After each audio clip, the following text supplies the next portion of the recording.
নতুন নতুন স্থাপনা দুবাইকে এনে দিয়েছে অন্যরকম সমৃদ্ধতা। পৃথিবীর সবচেয়ে বড় বিল্ডিং বুর্জ আল খলিফাও দুবাইতে অবস্থিত।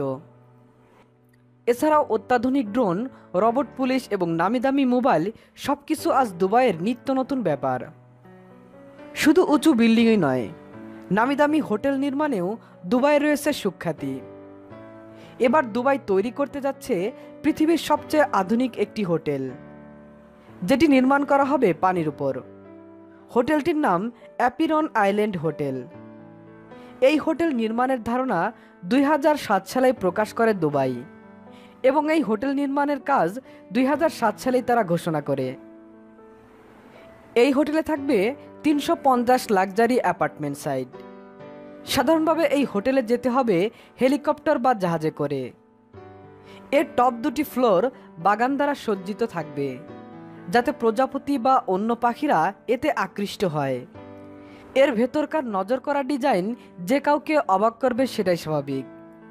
এই হোটেলের আন্ডার ওয়াটার ফ্লোর থেকে আপনি সমুদ্রের প্রাকৃতিক দৃশ্য দেখতে পারবেন সুন্দর ডলফিন মাছের খেলা। এই হোটেল নির্মাণ করছেন সাইবেরিটিক নামের এক আর্কিটেকচার, যিনি লন্ডনের অধিবাসী।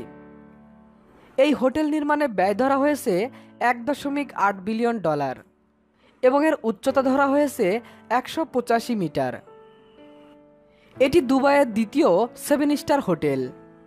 বুর্জ আল আরবে রয়েছে দুবাইয়ের প্রথম 7 স্টার হোটেল। অত্যাধুনিক সব ব্যবস্থার সব কিছুই রয়েছে এই হোটেলে। গ্যালারি, সিনেমা হল, এছাড়া কনফারেন্স ফ্যাসিলিটি।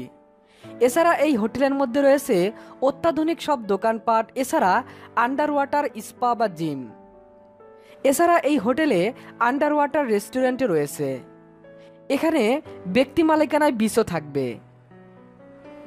পৃথিবীর নামিদামি ব্যক্তিত্বদের জন্য এই হোটেল নির্মাণ করা হয়েছে, কারণ এই হোটেলের খরচ সাধারণ মানুষের পক্ষে বহন করা সম্ভব নয়।